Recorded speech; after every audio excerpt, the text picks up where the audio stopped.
Welcome back. You're listening to Talk with Francesca. I'm here with Dale Stanton, author of The Hooker's Daughter. Welcome back, Dale. Thank you, Francesca. Dale, tell me, how did your childhood shape your life?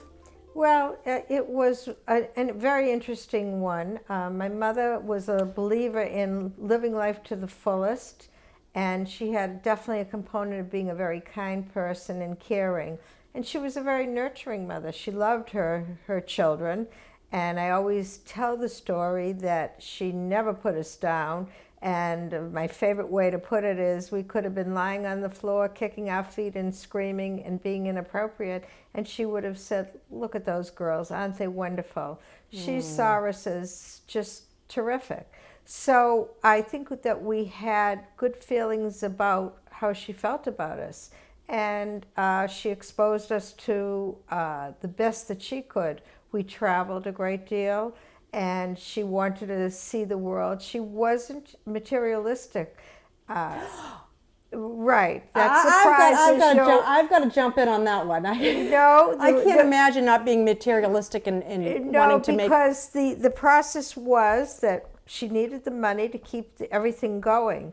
And so her philosophy was, let's say she paid bills and did what she had to do and pay the rent and put shoes on her feet.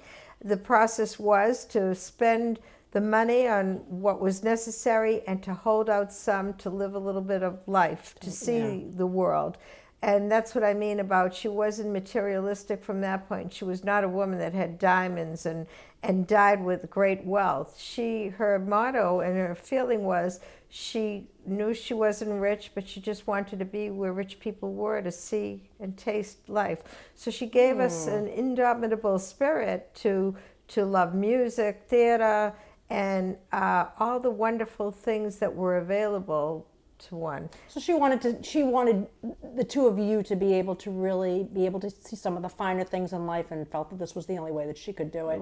Right, more or less, which is what I've always said about when I was raising my own children, to be citizens of the world, really, and she was a very welcoming person, and it didn't matter your race, religion, or economical status. And in that way, we were also raised not to be snobs and to be kind and to reach out to people, which those lessons have prevailed with me all this time. I'm not, I feel that I'm really very grateful for every little thing I have, and I'm not driven by how much of what I have. And of course I want to live comfortably and have a good lifestyle, but I don't have that quality of that enough is never enough for me.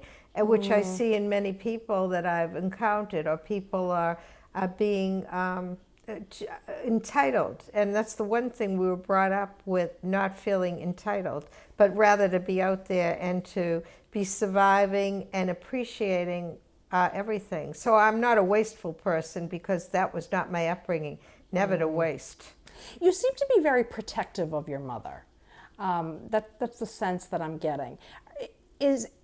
Is it because you feel guilty about having written the book? Did any of that ever come into play? No, I don't think so. Oh, I think there was a certain amount of guilt about revealing the family, the family secrets. Yeah, and of course, because that's what happens, right? In the Jewish, right? Absolutely, faith? And you're brainwashed not to. I was brainwashed. We were brainwashed not to reveal the family, and under all conditions to love them. So was that generation in general, though, too? I don't know that I can speak to that, but I think it might be in the culture, just like perhaps Italian families and whatever. No, the family secrets, they stay. Shut the windows. Right. Shut the windows, we're going to start an argument now, right? As a result of having written this book, I've heard from people from all over, people that I knew and people that I didn't know, and after they read the book, they've been in touch with me, and again, revealing secrets that they felt they perhaps couldn't talk about, but because I showed so much transparency, that they felt very comfortable in doing that.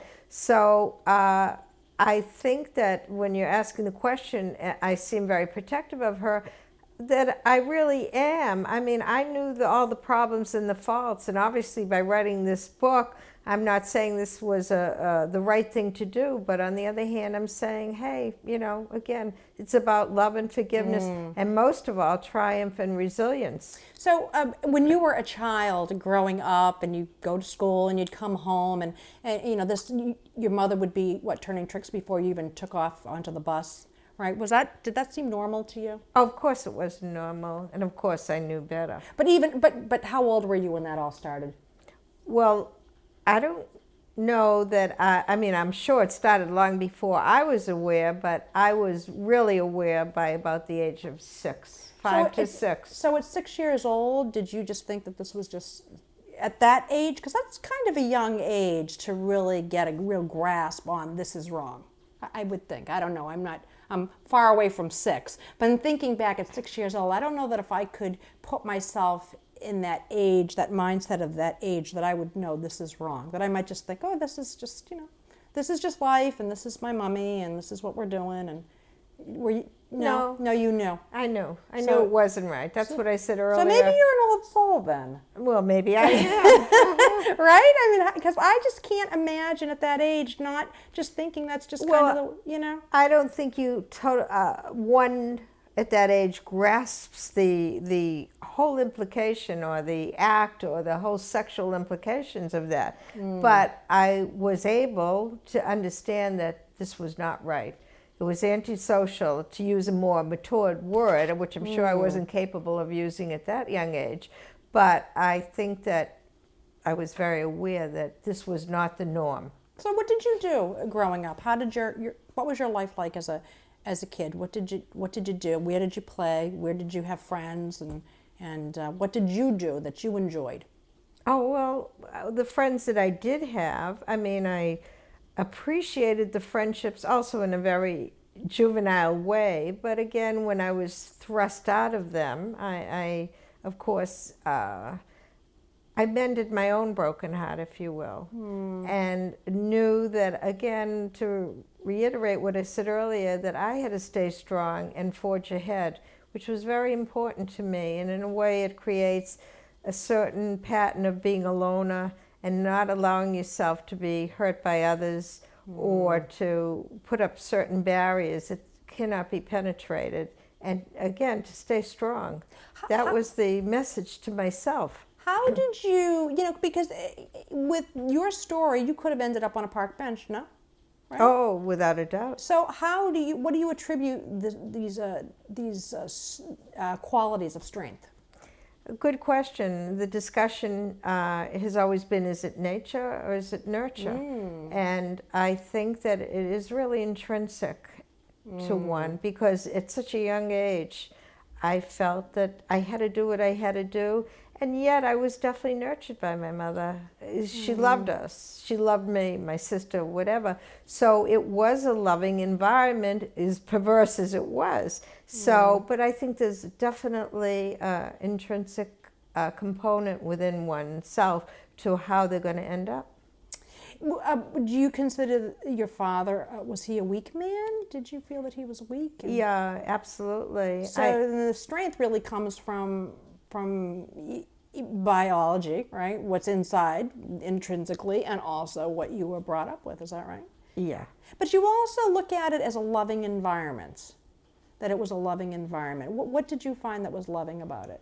Well, again, it's very simplistic to say my mother fed and clothed us, but there was a certain amount of normalness that did occur from the point of view that my mother would, and my father, they would have people at the house, and we would, I said earlier, travel, but it was, in a certain sense, I would describe it that when that door closed and the evening began, if you will, it was like maybe anybody else's household.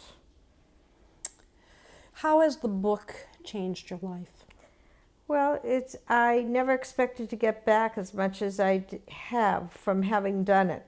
The process has been, people ask me if it was cathartic, and certainly it is cathartic, but in order to have done this project, I had to have a certain amount of catharsis to begin with. You think so? Oh, absolutely. I mean, it was never a subject that I went around to discuss casually, as I'm sitting here with you today discussing. Well, right. Yeah, and yet of course I knew people knew and that kind of thing.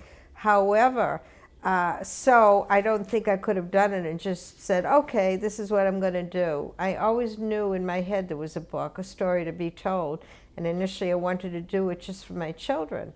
But then as I began... Why for your children? Well, because I did not reveal all this to them through their youth, because I didn't want to burden them with the taint of my past, and in addition to which, through their youth, their father was terminally ill for 6.5 years, so they had many unhappy situations as a result of what they were going through.